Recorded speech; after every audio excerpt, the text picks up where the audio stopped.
الحمدللہ نحمدہ ونستعینہ ونستغفرہ ونؤمن بہ ونتوکل علیہ ونعوذ باللہ من شرور انفسنا ومن سیئات اعمالنا من یہدہ اللہ فلا مضل لہ ومن یضللہ فلا ہادی لہ ونشہد ان لا الہ الا اللہ وحدہ لا شریک لہ ونشہد ان سیدنا محمدا عبدہ ورسولہ ارسلہ بالہدی ودین الحق لیظہرہ علی الدین کلہ وکفی باللہ شہیدا فصلی اللہ علیہ وسلم تسلیما کثیرا کثیرا اما بعد فاعوذ باللہ من الشیطان الرجیم بسم اللہ الرحمن الرحیم اعلموا انما الحیاۃ الدنیا لعب ولہو وزینۃ وتفاخر بینکم وتکاثر فی الاموال والاولاد کمثل غیث اعجب الکفار نباتہ ثم یہیج فتراہ مصفرا ثم یکون حطاما وفی الآخرۃ عذاب شدید ومغفرۃ من اللہ ورضوان وما الحیاۃ الدنیا الا متاع الغرور۔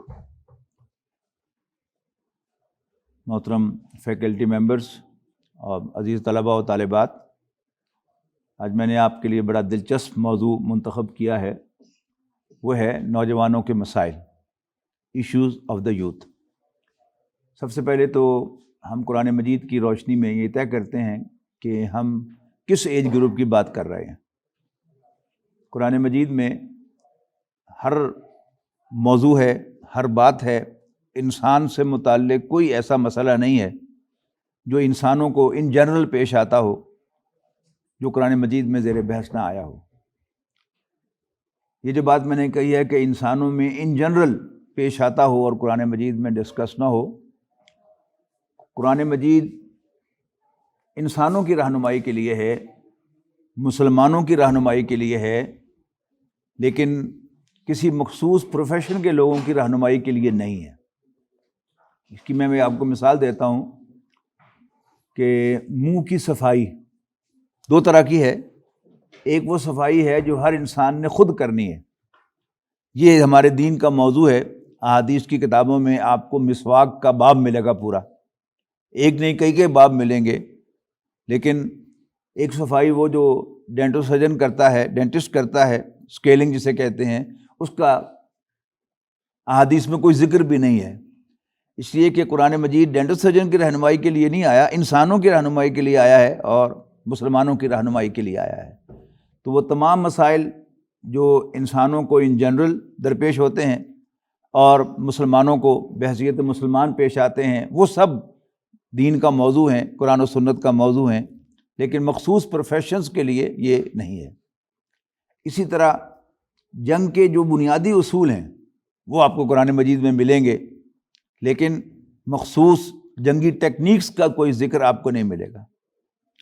یعنی آپ کو آپ کے پروفیشن کے اعتبار سے بات کروں کہ بحیثیت انسان آپ کا معاملہ کیا ہے کہ آپ کے لیے دیانتداری جو ہے وہ بڑی امپورٹنس ہے، بینگ اکاؤنٹنٹس، کہ آپ دیانتداری کے ساتھ کام کریں، لیکن وہ اکاؤنٹنگ بکس کیسے مینٹین کرنی ہے یہ قرآن و سنت کا موضوع نہیں ہے۔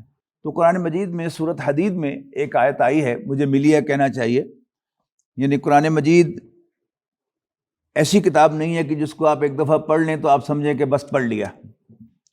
روز جب آپ قرآن مجید پڑھیں گے، سرٹن حالات میں، سرٹن سچویشن میں، تو آپ کو قرآن مجید کوئی نیا میسج جو ہے وہ دے گا اور نئی گائیڈنس جو ہے وہ آپ کو دے گا۔ تو قرآن مجید میں یہ موضوع سورۃ حدید کی کہ تیسرے رکوع کی پہلی آیت میں مجھے ملا ہے۔ آپ لوگ اکاؤنٹنٹس ہیں، آپ کو شاید فگرز یاد رہتی ہوں گی، میرا معاملہ اس کے بالکل برعکس ہے، مجھے فگرز بالکل یاد نہیں رہتی۔ کبھی ایسا نہیں ہوا کہ میں انکوائری سے نمبر پوچھوں اور فوراً ڈائل کر لوں جب تک میں ان سے ریپیٹ کروا کے پین سے اس کو لکھ نہ لوں۔ ہر آدمی کی اپنی کچھ کمزوریاں ہوتی ہیں، کچھ اللہ تعالیٰ نے اس کو پلس پوائنٹ دیے ہوتے ہیں، کچھ میں وہ دوسرے سے پیچھے ہوتا ہے۔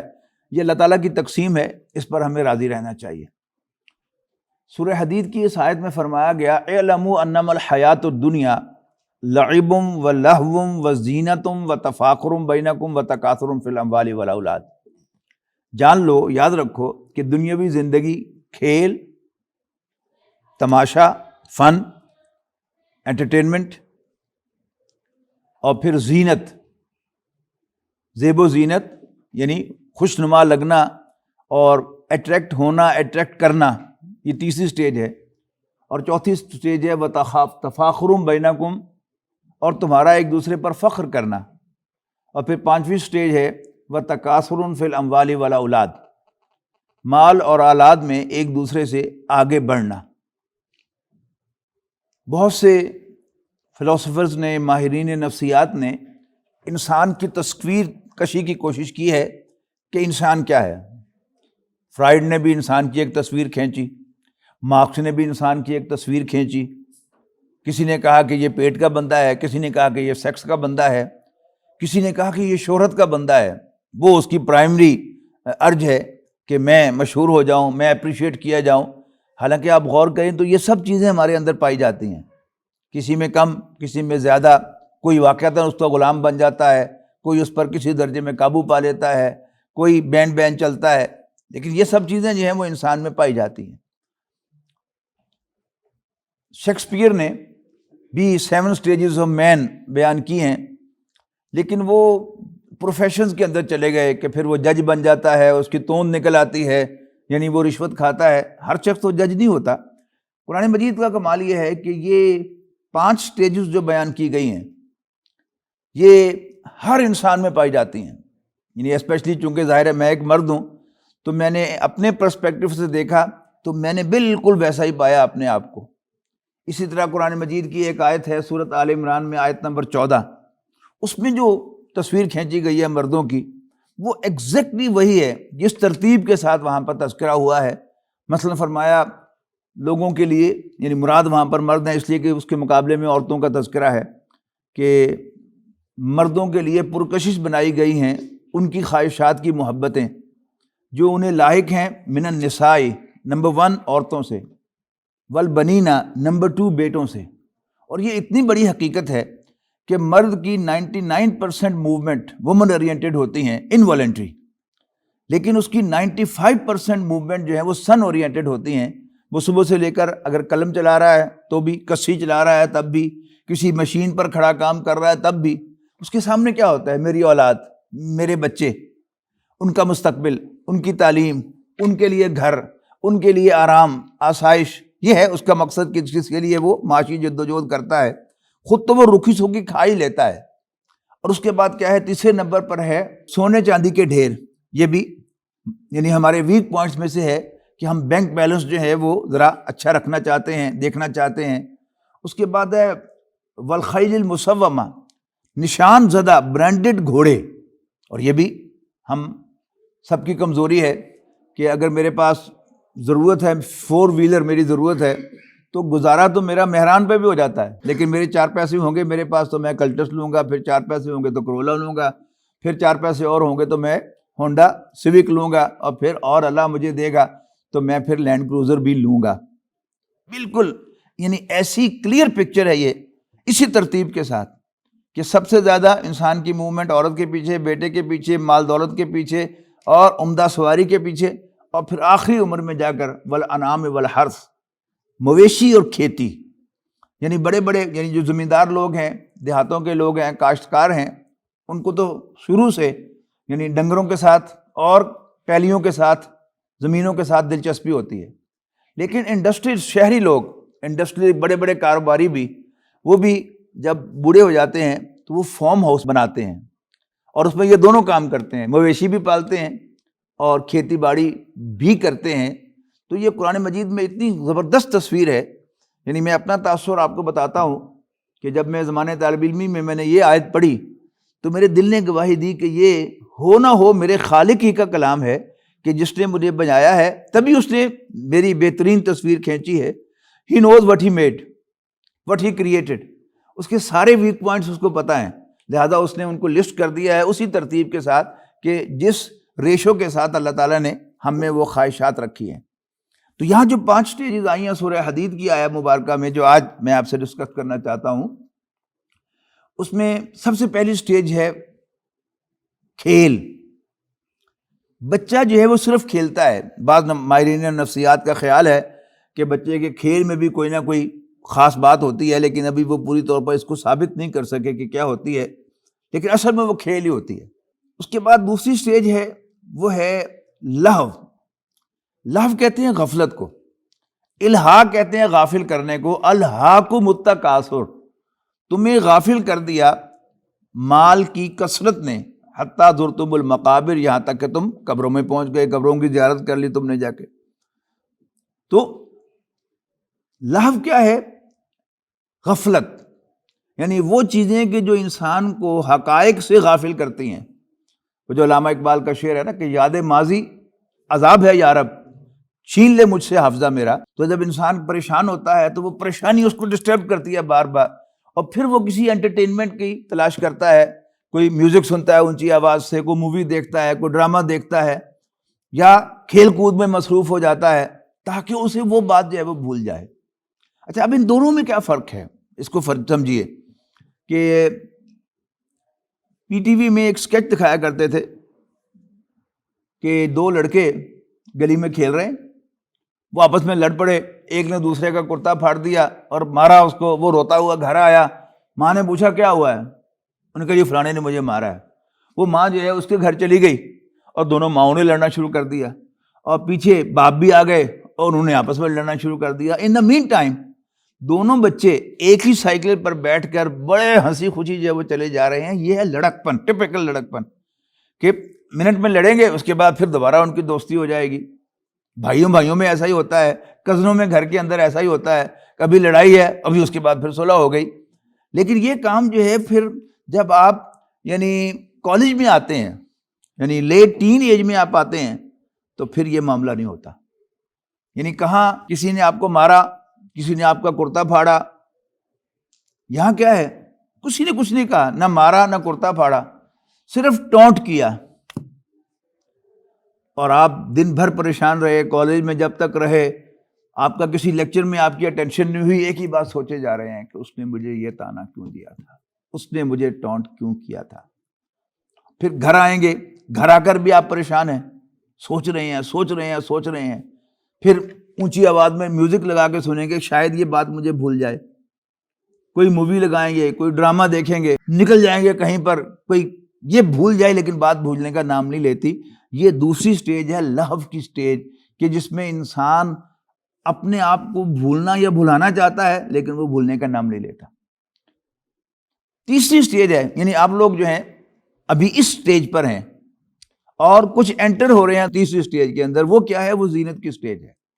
اب ان دونوں کا بھی فرق آپ سمجھیں گے تو سمجھ میں آئے گا کہ یہ دوسری سٹیج میں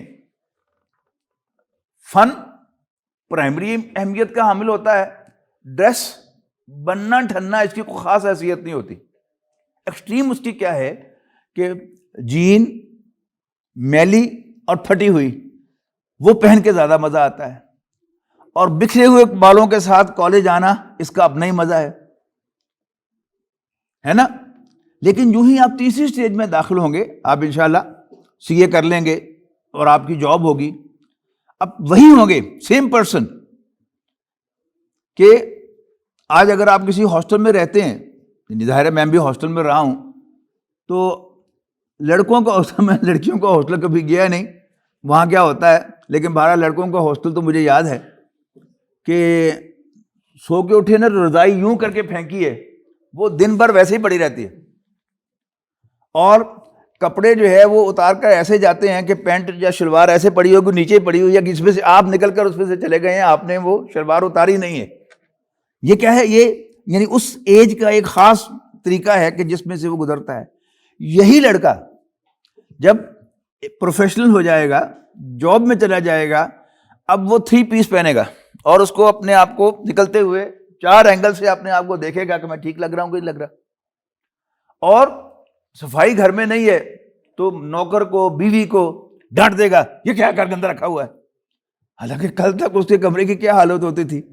یہ کیا ہے؟ یہ اللہ تعالیٰ نے سٹیجز بنائی ہیں کہ اللہ تعالیٰ پہلے لڑکپن میں بچے کو لے کے آتا ہے، اس کی اپنی حکمت ہے کہ بچے کا گروتھ جو ہے اس کا تعلق اس کے ساتھ ہے کہ وہ بڑا کیئر فری ہو، اور اس کے بعد پھر تیسری سٹیج کے بعد جب چوتھی سٹیج میں داخل ہوتا ہے انسان، تو اس وقت وہ اسٹیبلش ہو جاتا ہے اپنے پروفیشن کے اندر، اپنے کام کے اندر۔ یعنی اگر کوئی اکاؤنٹنٹ ہے تو اسے اکاؤنٹنگ سکل جو ہے اس پر پورا اعتماد حاصل ہو چکا ہوگا، کوئی لائر ہے تو وہ یہ سمجھے گا کہ واہ مجھے بحث کرنی آ گئی ہے، اور استاد ہے تو وہ سمجھے گا کہ مجھے پڑھانا آ گیا ہے۔ اسی طرح سارے پروفیشنز کے اندر ہر شخص جو ہے وہ سمجھے گا کہ میں بڑا پرفیکٹ ہوں، اور اتنا سمجھے گا کہ وہ محسوس کرے گا کہ I am the best in my field. میرے جیسا اکاؤنٹنٹ کوئی نہیں، میرے جیسا ڈینٹسٹ کوئی نہیں، میرے جیسا ڈاکٹر کوئی نہیں۔ یعنی ڈاکٹر سمجھے گا کہ میرے جیسا ڈائگنوسس کوئی نہیں کر سکتا، تشخیص کوئی نہیں کر سکتا۔ سرجن سمجھے گا میرے جیسے سرجری کوئی نہیں کر سکتا۔ لائر سمجھے گا کہ میرے جیسی بحث کوئی نہیں کر سکتا۔ استاد سمجھے گا میرے جیسا لیکچر کوئی نہیں دے سکتا۔ اسی طرح کوئی آفیسر ہوگا تو وہ سمجھے گا کہ جتنی کام کی سمجھ اور سارے معاملات پر مجھے کنٹرول حاصل ہے کسی کو بھی نہیں ہوتا۔ یہ ایک ایسی زبردست سٹیج ہے، قرآن مجید نے بیان کیا تفاخر، ایک دوسرے پر فخر کرنا۔ یعنی میرا احساس ہے کہ وہ شخص کہ جس کی دنیا میں کوئی پذیرائی نہ ہوئی ہو، وہ کچھ بن نہ پایا ہو، وہ بھی دل ہی دل میں محسوس کرتا ہے کہ آدمی تو میں بڑا کام کا تھا، لیکن لوگوں نے اس ہیرے کی قدر نہیں کی۔ کیا ہے یہ انسان کی وہ کمزوری ہے۔ قرآن مجید نے بیان کی ہے کہ تفاخر کی سٹیج ہے۔ اس کے بعد 5ویں سٹیج جو ہے اس کا ذکر کیا ہے کہ تکاثر فی الاموال والاولاد، مال اور اولاد میں کثرت۔ اس کو بھی کمپیریزن سے سمجھیں گے کہ آپ کو سمجھ میں آئے گا۔ یعنی چوتھی سٹیج پر انسان اپنے کمالات کا تذکرہ کرتا ہے، میں بڑی شے ہوں، لیکن جب وہ 50 کو پہنچتا ہے تو اب محسوس کرتا ہے کہ ایسے ایسے لوگ، بہرحال آپ نے بھی زندگی میں نہیں دیکھے تو آپ دیکھیں گے، جو 18 گھنٹے بغیر کوئی پانی کا گلاس پیے یا کافی کا کپ پیے وہ گزارا کام کرتے ہیں، لیکن آفٹر 50 وہ محسوس کرتے ہیں کہ اب میں وہ نہیں ہوں جو کل تک تھا۔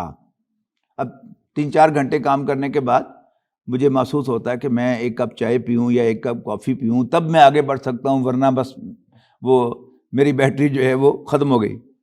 تو یہ بھی ایک سٹیج ہے جو انسان محسوس کرتا ہے۔ تو جب میں کہتا ہوں نوجوانوں کے مسائل، تو نوجوانوں سے مراد، آپ حضرات سے گفتگو کرتے ہوئے میری مراد کیا ہے، دوسری اور تیسری سٹیج۔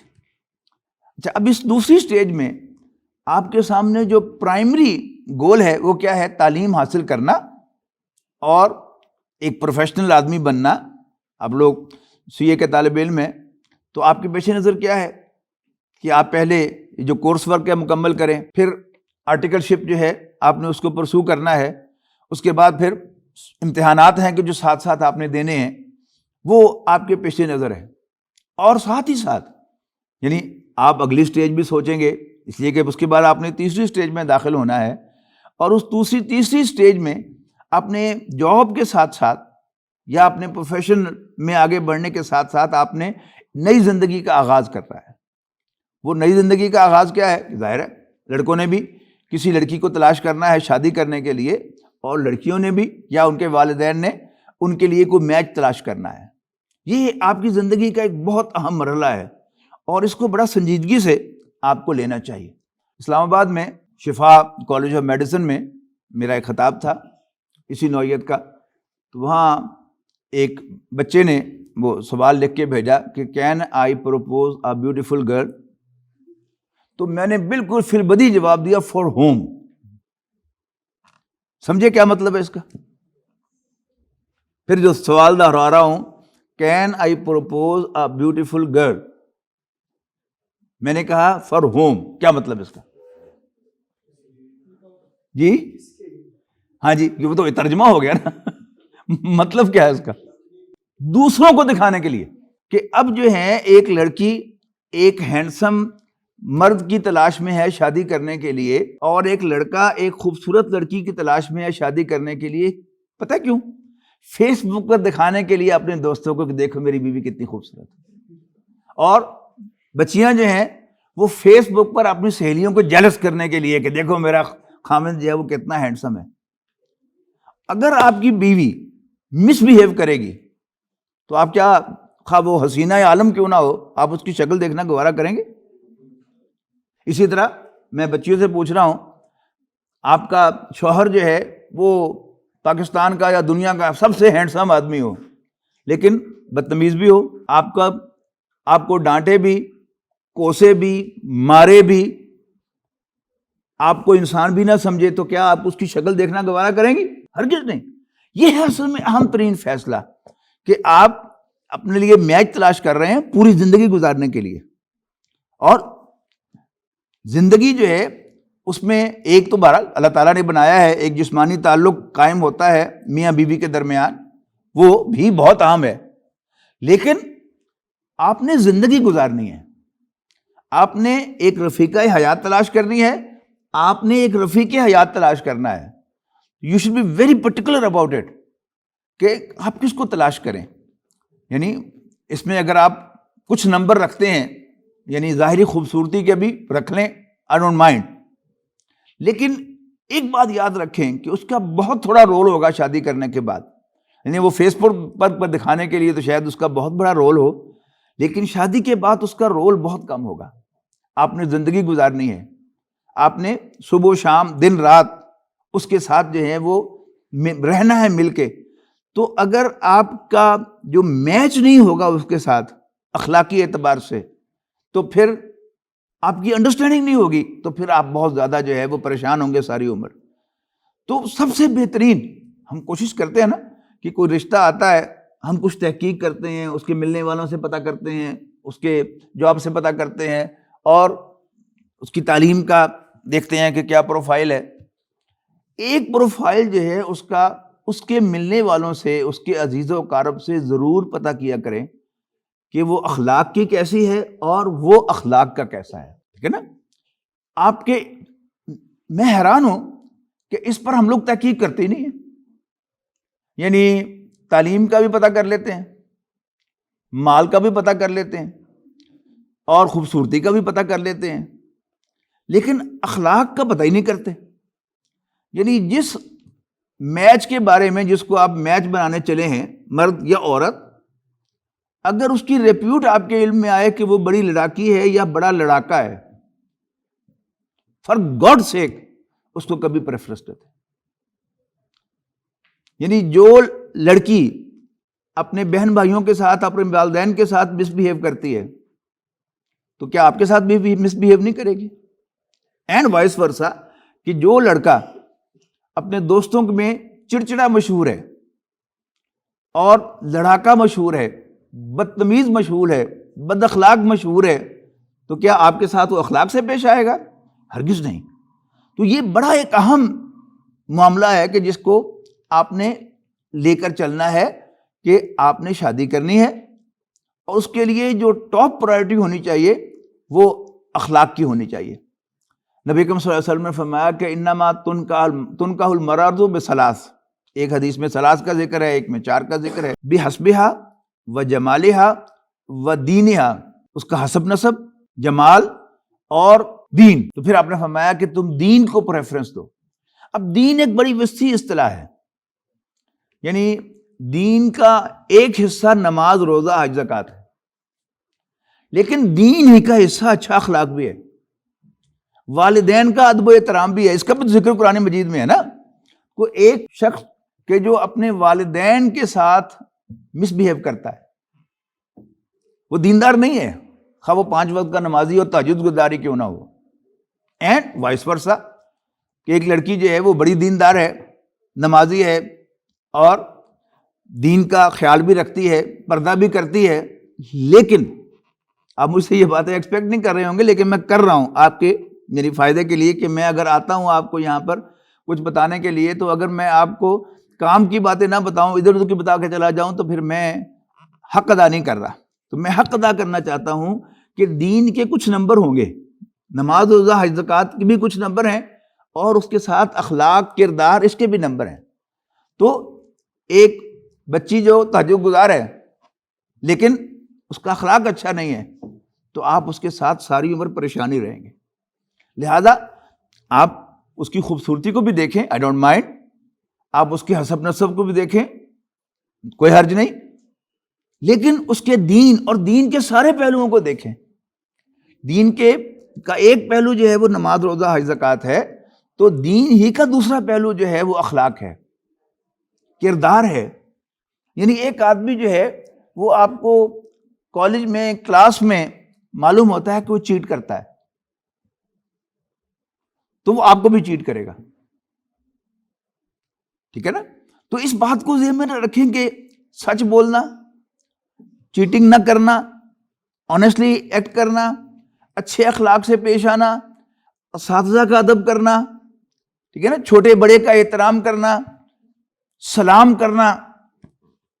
یہ چھوٹی سی بات ہے بظاہر کہ آپ نے سلام میں پہل کی.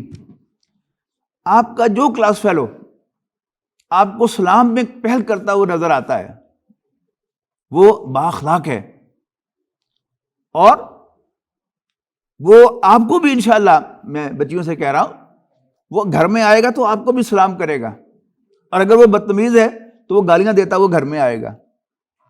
تو یہ جو انسان کی جو بنیادی کردار کی چیزیں ہیں، اخلاق کی چیزیں ہیں، یہ بڑی بنیادی چیزیں ہیں اور ہمیں ان کو ہرگز نظر انداز نہیں کرنا چاہیے.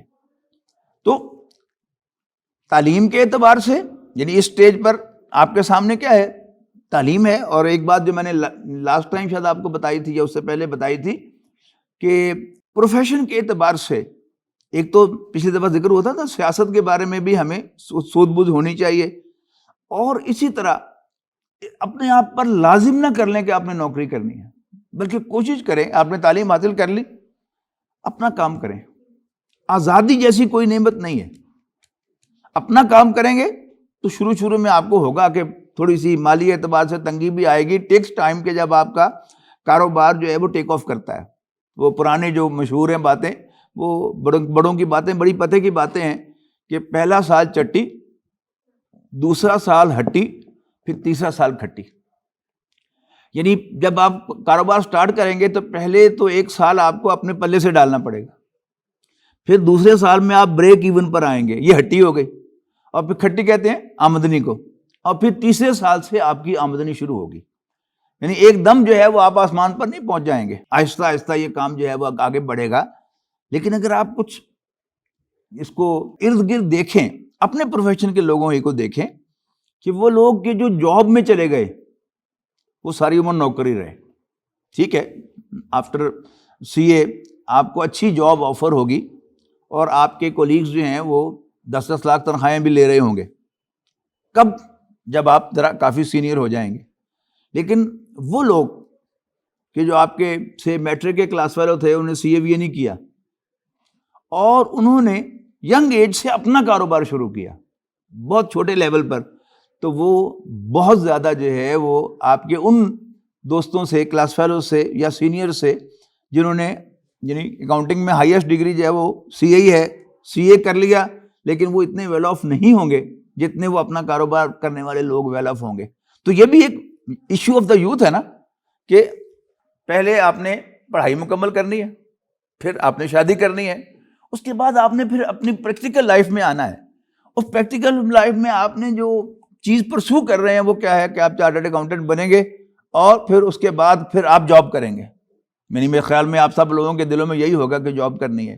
کوئی ایکسیپشن بھی اس میں ہو سکتی ہے، لیکن ایک بات یاد رکھیے گا کہ اپنا کاروبار، اپنی جاب، بلکہ وہ ایک واقعہ مجھے یاد آ گیا، آپ سے پچھلے بیچ میں نے سنایا تھا کہ ملتان میں گیا تھا، یہ جو institute of cost and management account کا ملتان کیمپس ہے، اس میں میرا سیرت النبی کا خطاب تھا.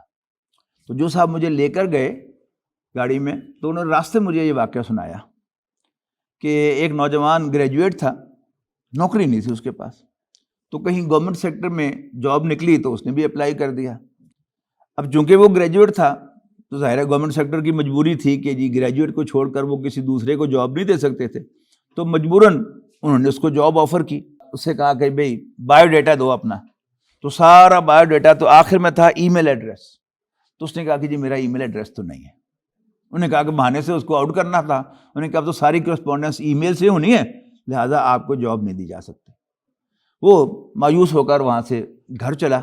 تو جہاں انٹرویو تھا اور گھر اس کے درمیان میں سبزی منڈی تھی، اس میں سے گزر رہا تھا تو دن کے وقت ٹماٹروں کا ایک بہت بڑا ڈھیر وہاں لگا ہوا تھا.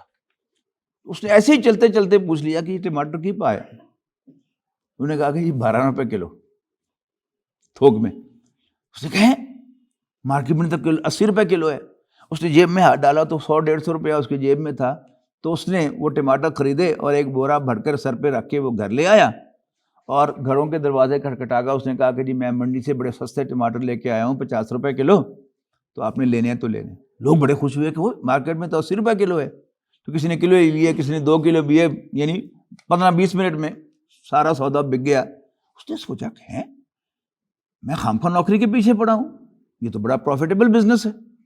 تو اس نے روز منڈی جانا اور سبزی لا کے گھروں میں تقسیم کر دینی۔ پھر باقاعدہ لوگوں نے پہلے سے آرڈر دینا شروع کر دیا اس کو کہ ہمارے لیے یہ چیز لے آنا، ہمارے لیے یہ چیز لے آنا، ہمارے لیے یہ چیز لے آنا۔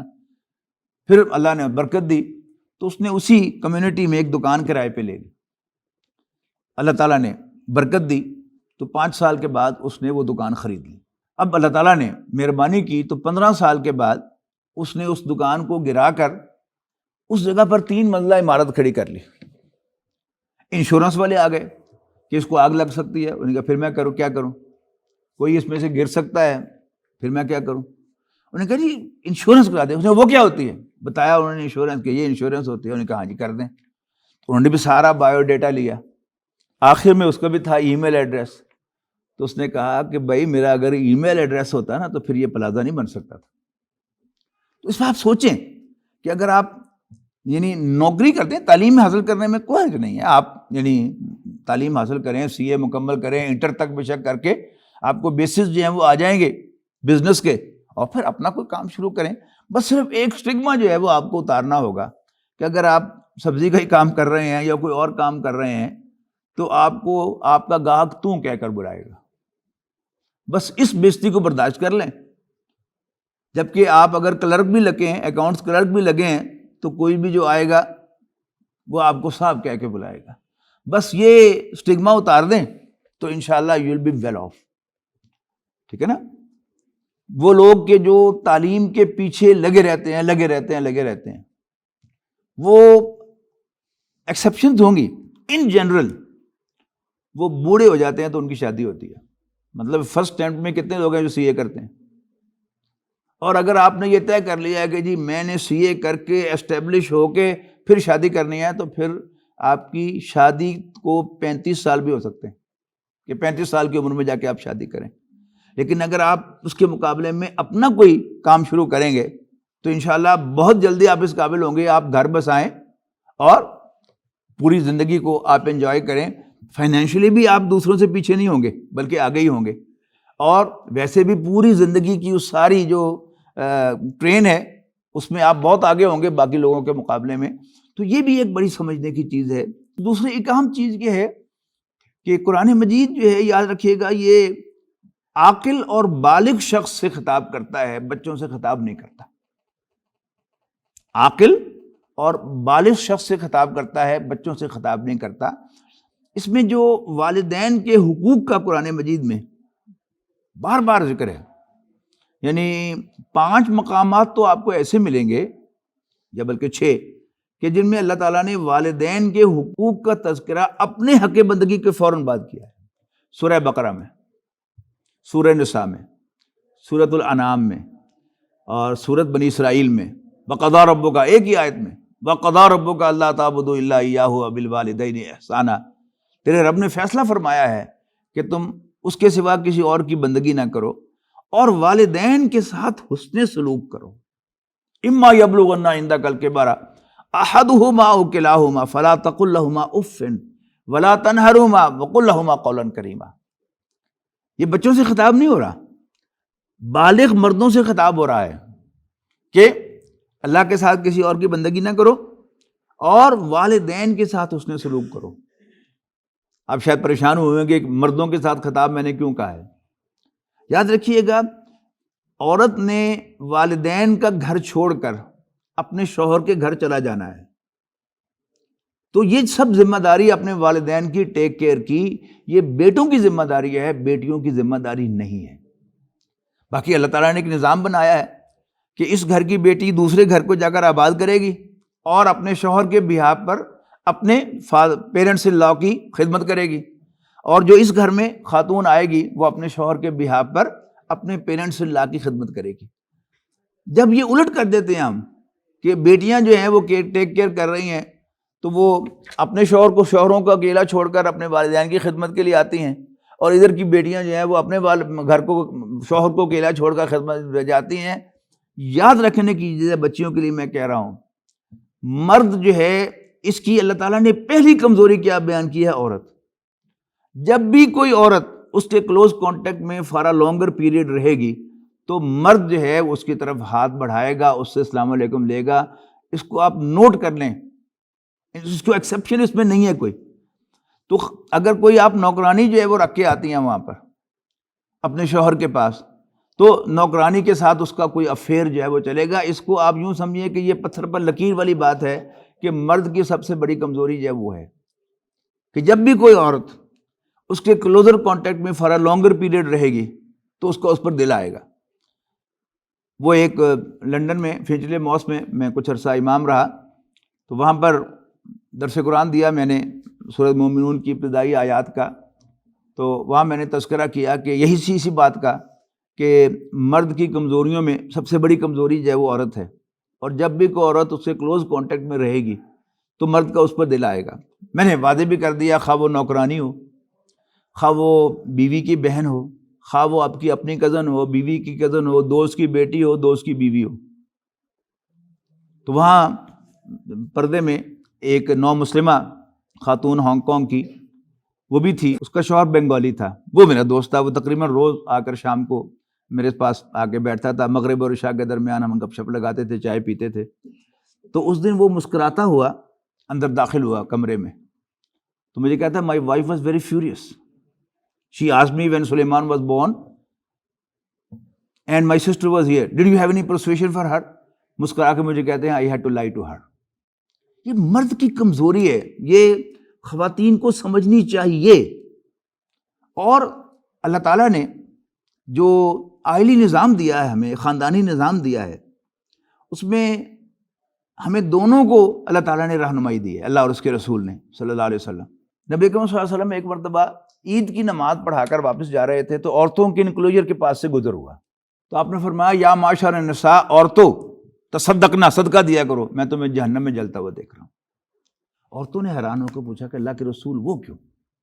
آپ نے فرمایا تکثرن لانا و تکفرن العشیرہ، تم بہت زیادہ لان تان کرتی ہو، مطلب میں سمجھاؤں گا اس کا، اور اپنے شوہروں کی ناشکریاں ہو۔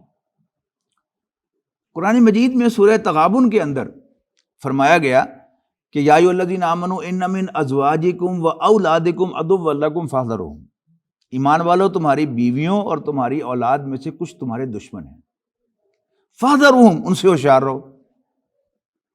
لیکن اگر تم درگزر کرو گے، چشم پوشی کرو گے، معاف کر دو گے تو اللہ تعالیٰ بھی بخشنے والا مہربان ہے۔ پہلی بات تو یہ نوٹ کیجئے کہ بچوں اور عورتوں میں کیا مشترک بات ہے کہ ان کو ایک آیت میں اکٹھا کر دیا گیا ہے۔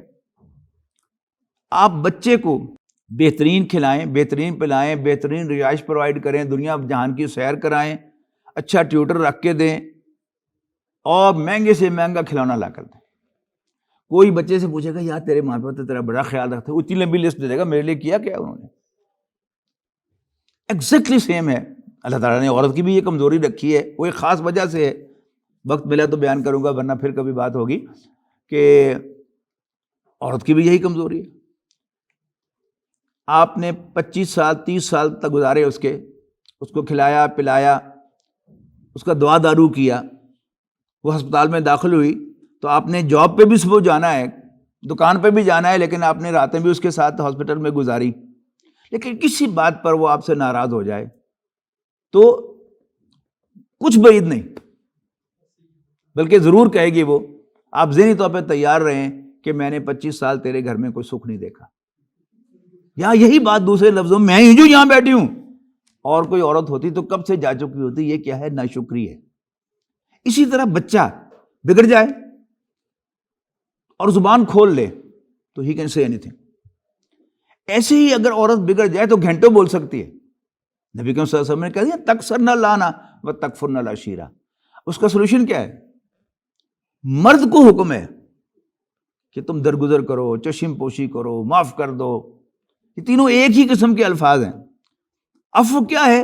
ڈھیل دینا۔ صفا کیا ہے؟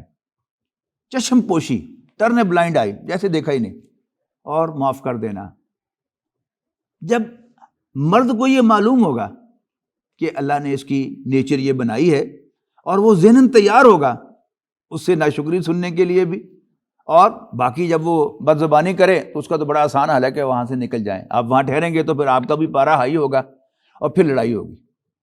تو قرآن مجید ہمیں قدم قدم پر رہنمائی کرتا ہے، پوری زندگی میں رہنمائی کرتا ہے. ایز این انڈیویجول بھی رہنمائی کرتا ہے، as a member of the family بھی رہنمائی کرتا ہے، as a member of the society بھی رہنمائی کرتا ہے. اس کے لیے سب سے پہلے آپ کو یہ سمجھنا ہوگا کہ مرد اور عورت دونوں آئیڈینٹیکل مخلوق نہیں ہیں.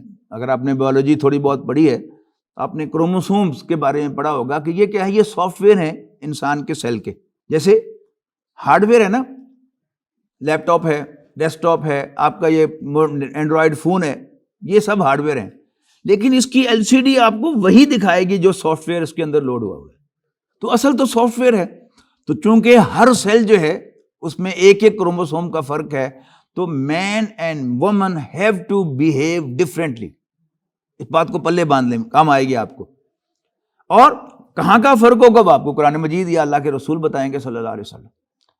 اچھا، اسی طرح نبی اکرم صلی اللہ علیہ وسلم نے خواتین کی بھی رہنمائی کی ہے. ایک تو وہاں آپ نے فرمایا کہ تم بہت زیادہ لان تان کرتی ہو اور شوہروں کی ناشکریاں ہو، اشارہ تھا کہ ذرا ہتھولا رکھا کرو. لیکن بہرحال عورت کی نیچر کو تو کوئی تبدیل نہیں کر سکتا جو اللہ تعالیٰ نے بنائی ہے. بنائی کیوں ہے؟ بچے کا پلنا یہ شفقت کے بغیر ممکن نہیں ہے. اللہ تعالیٰ نے ماں کے دل میں بیٹے کی جو محبت رکھی ہے، بچے کی جو محبت رکھی ہے، اس کا کوئی میچ نہیں ہے. ڈانٹتی بھی وہ بعد میں ہے، پہلے رو خود بھی پڑتی ہے.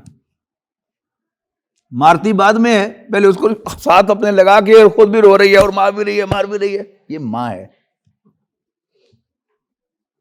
باپ نہیں ایسا کر سکتا. باپ قانون کے ساتھ کرے گا، اللہ تعالیٰ نے اس کا بھی ایک مزاج بنایا ہے. باپ بچے سے بول چال بند کر سکتا ہے، ماں نہیں کر سکتی. باپ ایک دن بھی بول چال بند کر سکتا ہے، ہفتہ بھی، مہینہ بھی، سال بھی. اور ایسے بھی واقعات ہیں میرے علم میں کہ کوئی بچے نے کوئی غلط حرکت کی، باپ ناراض ہوا، اس نے عمر بھر اس سے بات نہیں کی. ماں ایسا نہیں کر سکتی. اور تبھی ہم پلے ہیں نا. اگر ہم مردوں کو بچے پالنے پڑ جائیں، آپ تو ابھی بچے ہیں خود، لیکن اگر ہم مردوں کو بچے پالنے پڑ جائیں تو ہم تو مار مار کے ان کو حلیہ بگاڑ دیں گے. بچے کی پرورش ایسے نہیں ہو سکتی.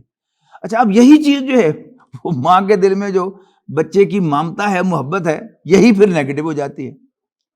کہ بچے کی شادی ہوئی اور میاں بیوی ینگ کپل جو ہے وہ آنکھوں میں باتیں کر رہا ہے، مسکرا رہے ہیں ایک دوسرے کو دیکھ کے، کٹھے مسکراتے ہوئے جا رہے ہیں، آ رہے ہیں. باپ بڑا خوش ہوگا کہ چلو الحمدللہ میرے بیٹے کا گھر آباد ہو گیا. لیکن اسی سچویشن پر ماں کو تکلیف شروع ہو جائے گی. یعنی ماں اتنی پوزیسو ہے اپنے بیٹے کے لیے، وہ دیکھ نہیں سکتی کہ میرے بیٹے کو میرے علاوہ کوئی اور عورت بھی اون کرے. سمجھ نا؟ تو وہی اللہ تعالیٰ نے ہمارے ہی فائدے کے لیے اس کے اندر ممتا رکھی تھی، ہماری محبت رکھی تھی. لیکن وہی محبت جو ہے بڑا نیگیٹو ہو جاتی ہے، اور بیٹا بیچارہ پریشان ہو کے مر جاتا ہے کہ میری ماں کو ہو کو کیا ہے، ہو کیا گیا، اس کو ہوا کچھ نہیں ہوتا. وہی جو پہلے تھی محبت، وہی اس کا ذرا پہلے اظہار یوں ہوتا تھا، اب یوں ہونا شروع ہو جاتا ہے. تو انشاءاللہ کل آپ کو شادیاں ہوں گی آپ کی، اور آپ کو اس پریشانی کو دیکھنا پڑے گا. تو ذہنی طور پر تیار رہیں، نتھنگ ٹو وری. یعنی جیسے آپ کی بیوی ایک عورت ہوگی، اس کی کمزوریاں ہیں، اس کو قرآن مجید کہہ رہا ہے کہ نظر انداز کرو، چشم پوشی کرو، معاف کرو. ایسے ہی ماں کو بھی اس کا آپ کریڈٹ دیں کہ یہ میری ماں ہے، اور بہرحال اللہ تعالیٰ نے اس کے اندر میری محبت رکھی ہے، اسی کا یہ ظہور ہو رہا ہے. کوئی پریشان ہونے کی ضرورت نہیں ہے. ہرگز نہیں سوچنا کہ میری ماں کو کیا ہو گیا ہے. کچھ نہیں ہوا ماں کو. وہ وہی ممتا جس کے تحت اس نے آپ کو پالا تھا، وہی اس کا ایک دوسرا اظہار کر رہی ہے. پریشان ہونے کی کوئی ضرورت نہیں. اور کبھی کوشش نہ کریں ماں اور بیوی کو آمنے سامنے بٹھا کے جی کچھ غلط فہمیاں ہو گئی ہیں میں دور کر دوں، وہیں پر لڑائی ہو جائے گی. Don't commit this mistake. بس اس کو علیحدہ سمجھاؤ کہ دیکھنا وہ بھی میری ماں ہے، اس نے مجھے پالا پوسا ہے، اس کے بھی حقوق ہیں، تم اسے اپنی ماں ہی سمجھو. اور والدہ سے بھی بات کریں اور اس کو کہیں کہ وہ بھی آپ کی بیٹی ہے، اس کے بھی بچے ہیں. جو ساس ہے وہ جیسے سٹیجز کا فرق ہے، میں آپ کو بتایا کہ ایک سٹیج پہ وہ میلی جین اور پھٹی ہوئی پہن کا مزہ آ رہا ہے، اور پھر 3 پیس آپ پہنتے ہیں اور اس میں بھی آپ 4 اینگل سے دیکھتے ہیں. اسی طرح کہ جب ایک عورت جو ہے وہ بچوں والی ہے، چھوٹے چھوٹے بچے ہیں اس کے، پریکٹیکلی اس کے لیے گھر کا ایک ایک کونا صاف رکھنا ممکن نہیں ہوتا. کسی بچے نے وامٹنگ کرنی ہے، کسی بچے نے پوٹی کر دینی ہے، ٹھیک ہے نا، کوئی بچہ جو ہے وہ رو رہا ہے، کوئی پھسل گیا ہے، کوئی گر گیا ہے، اور گھر کے مسائل ہیں، بجلی سارا دن نہیں آئی، پانی نہیں ہے، اس کی پریشانیاں ہیں. جبکہ جو بڑی خاتون ہے گھر کی، وہ بال بچوں سے آزاد ہے، اب وہ اپنا زمانہ بھول جاتی ہے کہ میرے بھی یہ پرابلم تھے، اور اب وہ بہو کو کہ یہ جھاڑو یہاں کو رکھا ہوا ہے، وہاں کیوں نہیں رکھا کونے میں، وہ ان باتوں پر کرتی ہے. تو اگر بیٹا جو ہے وہ ذرا ماں کو بیوی سے ذرا اولے ہو کر سمجھائے، صرف یہ کام کر لے کہ بیوی سن رہی ہو، اس پر ہی خوش ہو جائے گی کہ نہیں آپ نے میری طرفداری کی ہے، آپ نے اپنی والدہ سے میرے بارے میں کچھ تھوڑا سا بات کی ہے، اسی پر وہ خوش ہو جائے گی، تو آپ کے لیے بڑی آسانیاں پیدا ہوں گی. لیکن بنیادی طور پر یہ ذہن میں رکھیں کہ مرد اور عورت کی نیچر کا اللہ تعالیٰ نے فرق بنایا ہے، ٹھیک ہے نا. آپ اپنے اوپر ایکسپیکٹ نہ کریں اپنی بیوی کو، اپنے باپ پر ایکسپیکٹ نہ کریں اپنی والدہ کو، تو انشاءاللہ آپ کی زندگی جو ہے بڑی خوشگوار گزرے گی. تو سب کام جو ہیں ابھی آپ نے پیرلل کرنے ہیں، تعلیم آپ کے سامنے ہے، اس پر اپنی توجہ بھی دیں، اور ساتھ ہی ساتھ آپ جو ہیں وہ ایک براڈر مستقبل اپنے سامنے رکھیں. یعنی فرض کیجیے آپ کی 1-2 اٹیمپٹس میں آپ امتحان کلیئر نہیں کر سکتے، تو خواہ اس کے پیچھے نہ پڑے رہیں. اب فوراً کوئی آلٹرنیٹ جو ہے، اگر ہمت نہیں ہے کاروبار کرنے کی، اور ابھی تک آپ اس اسٹگمے کو نہیں اتار سکتے کہ جی لوگ مجھے تو کہہ کر آگے بلائیں، تو پھر کوئی انٹر کی بنیاد پر آپ جو ہے وہ جاب کر لیں. لیکن اپنے پیش نظر رکھیں، جو بات میں نے آپ سے کہہ رہا ہوں، اپنا کوئی کاروبار چھوٹے سے چھوٹے لیول پر ہو انشاءاللہ. یعنی ظاہر بات ہے کہ ہم لوگ سب جو تعلیم حاصل کرتے ہیں، انفیکٹ تعلیم کا شوق ہم میں سے کسی کو نہیں ہے. آپ میں سے کوئی ایسا شخص ہے جو تعلیم کا شوق رکھتا ہو اور یہاں آیا ہو؟ معاش کے لیے کر رہے ہیں. یعنی انسان کے مائنڈ میں بڑی کلیئرٹی ہونی چاہیے کہ میں یہ کام کیوں کر رہا ہوں. آپ کو زندگی بڑی آسان گزرے گی آپ کی. جب کام آپ ایک کر رہے ہیں لیکن آپ کا وہ مقصد نہیں ہے، تعلیم حاصل کر رہے ہیں، تعلیم آپ کا مقصد نہیں ہے، تو پھر کیا ہے؟ آپ کسی جگہ جا کر سٹک ہو جائیں گے. آپ تعلیم حاصل کر رہے ہیں معاش کے لیے، تو معاش کی کوئی بیٹر اپورچونٹی آپ کے پاس آئے گی، you will switch to that. تو اپنا ذہن واضح رکھیں کہ واقعی آپ کو اکاؤنٹنسی سے کوئی پیار ہے، پھر تو آپ اس کو پرسو کرتے رہے. لیکن اگر آپ کو اکاؤنٹنسی سے پیار نہیں ہے، آپ معاش کے لیے آئے ہیں، تو معاش کی کوئی الٹرنیٹ آپ کے پاس جو راستہ آتا ہے، تو آپ کو فوراً اس کو اختیار کرنا چاہیے. تو اس زندگی میں انسان اگر کلیئر مائنڈ کے ساتھ جاتا ہے تو پھر اس کے لیے راستہ چلنا بہت آسان ہوتا ہے. لیکن اگر جا وہ ادھر رہا ہے، مائنڈ اس کا ادھر ہے، تو پھر سٹک ہونے کے سوا، پریشانی کے سوا، کنفیوژن کے سوا، ہر وقت جو ہے وہ سوچتے ہی رہنا، اس کے سوا انسان کے لیے کوئی لایا عمل نہیں ہوگا. بس یہی کچھ باتیں تھیں جو میں آپ سے شیئر کرنا چاہتا تھا. آپ کی عمر کے اعتبار سے آئی تھاٹ کہ یو نیڈ دس گائیڈنس. اللہ کرے کہ جو باتیں میں نے آپ کے فائدے کی کہی ہیں وہ آپ کو یاد رہیں، اور جو بات کوئی غلط میری زبان پر آئی ہے تو وہ آپ کو بھول ہی جائے. نبی اکرم صلی اللہ علیہ وسلم کی ایک بڑی خوبصورت حدیث ہے کہ نبی اکرم صلی اللہ علیہ وسلم نے فرمایا کہ نیک عورت کی 3 نشانیاں ہیں. پہلی علامت کیا بیان فرمائی کہ جس کے اس کے شوہر کی اس پر نظر پڑے تو وہ اسمائل پاس کر کے اس کو خوش کرے. یہ بڑی اہم ذمہ داری ہے عورت کی، جو حضور صلی اللہ علیہ وسلم نے ٹپ دیا اس کو اپنی کامیاب زندگی کا. آج ہم جس زمانے میں گزر رہے ہیں تو ہر جگہ عورت ہمارے سامنے ہے اور بنی ٹھہری ہوئی اسمائل کر رہی ہے. ایک دفعہ برٹش ایئر ویز پر میں سوار ہوا لنڈن سے، تو وہ ایک دم دھند آ گئی، تو 1 مہینہ فلائٹ جو ہے 1 گھنٹہ فلائٹ جو ہے وہ کھڑی رہی. تو برٹش ایئر ویز نے ایک پرفارمر جو ہے وہ تمام پیسنجرز کو بانٹ دیا. اس میں ایک کالم تھا، were you welcomed with a smile at the check in counter. آتے نا آپ ایئرپورٹ جاتے ہیں تو وہاں آپ اپنا ٹکٹ پیش کرتے ہیں اور بورڈنگ پاس حاصل کرتے ہیں، اس کو چیک ان کاؤنٹر کہتے ہیں، کہ آپ کو وہاں اسمائل کے ساتھ ویلکم کیا گیا تھا. یعنی باقاعدہ امپلائر کی طرف سے، ایئر لائن کی طرف سے ان عورتوں کی ذمہ داری ہے کہ وہ کسٹمرز کو اسمائل پاس کریں، ٹھیک ہے نا. یہ اس ریسیپشن پر بھی اسکینز کالج جو ہے وہ شاید چیک کرتا ہوگا کہ ان کا سٹاف جو ہے وہ آپ کے ساتھ اچھی طرح سے اسمائل کے ساتھ پیش آتا ہے یا آپ کو گھورتا ہی رہتا ہے اور آپ کو ڈانٹتا ہی رہتا ہے. یہ اچھے امپلائمنٹ کی. تو فرق دیکھیے کہ ایک عورت جس کی بڑی اچھی ریپیوٹ ہوگی، بڑی خوش اخلاق عورت شمار ہوگی، وہ سب سے چیئرفلی مل رہی ہوگی، بٹ انفارچونیٹلی وہ اپنے شوہر کو کاٹنے کو دوڑ رہی ہوگی. اس سے بڑا فساد اور کوئی نہیں. حد کیا ہے کہ ایک شخص جو ہے وہ اپنے آفس سے گھر آ رہا ہے، ابھی گھر میں داخل نہیں ہوا، ساتھ والی پڑوسن دروازے پر کھڑی ہے تو وہ اسمائل ہی نہیں کہتی السلام علیکم بھائی جان، جبکہ اس نے جب گھر میں داخل ہونا ہے تو اس کی اپنی بیوی نے اس کو کاٹنے کو دوڑنا ہے. تو آپ خود سمجھیں بیٹا کہ آپ کے شوہر کو کون اچھا لگے گا، آپ اچھی لگیں گی یا وہ عورتیں جو اس کو اسمائل پاس کر کے خوش کر رہی ہوں گی وہ اچھی ہوں گی. تو کمال کی انسٹرکشن نبی اکرم صلی اللہ علیہ وسلم نے دی ہے. یعنی جیسے میں نے آپ کہا نا کہ سورۃ آل عمران کی آیت پڑھ کر، آیت نمبر 14 پڑھ کر مجھے احساس ہوا کہ یہ میرے خالق ہی کا کلام ہے جس نے مجھے بنایا ہے. اسی طرح اس حدیث کو پڑھ کر یعنی میں نبی اکرم صلی اللہ علیہ وسلم کو سلیوٹ پیش کیے بغیر نہیں رہ سکتا. میرا دل گواہی دیتا ہے کہ یہ واقعی کلام نبوت ہے.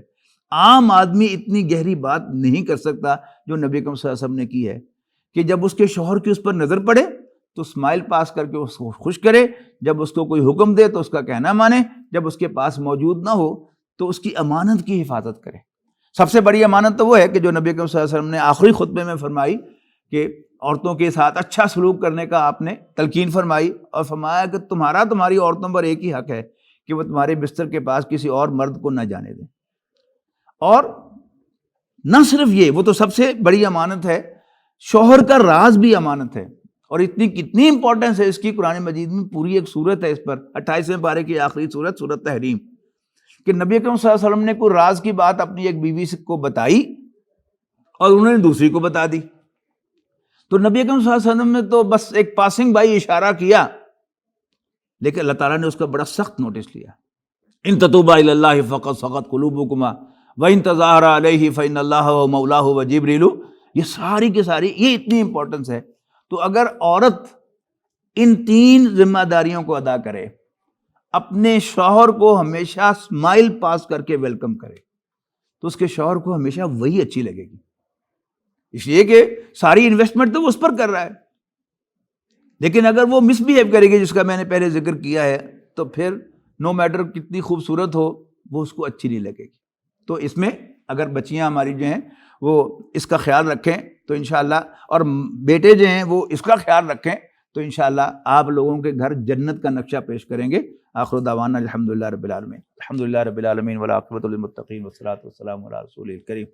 اللہم آنس واشہدنا فی قبورنا وارحمنا بالقرآن العظیم واجعلہ لنا اماما ونورا وہدی ورحمہ. اللہم ذکرنا منہ ما نسینا وعلمنا منہ ما جہلنا وارزقنا تلاوتہ آناء اللیل واطراف النہار. اللہم اشف مرضانا ومرضی المسلمین، اذہب البأس رب الناس فاشف انت شافی لا شفاء الا شفاؤک شفاء لا یغادر سقما. یا اللہ سب بیماروں کو شفا عطا فرما. انجم صاحب کے بچوں کو بھی اپنے خاص فضل و کرم سے شفا عطا فرما. غیب سے ان کے لیے گردوں کا بھی بندوبست فرما، میچ بھی کرا، سارے مراحل ان کے طے کرا. یا اللہ تو اس پر بھی قادر ہے کہ بغیر گردے کی ریپلیسمنٹ کے تو ان کو شفا دے دے.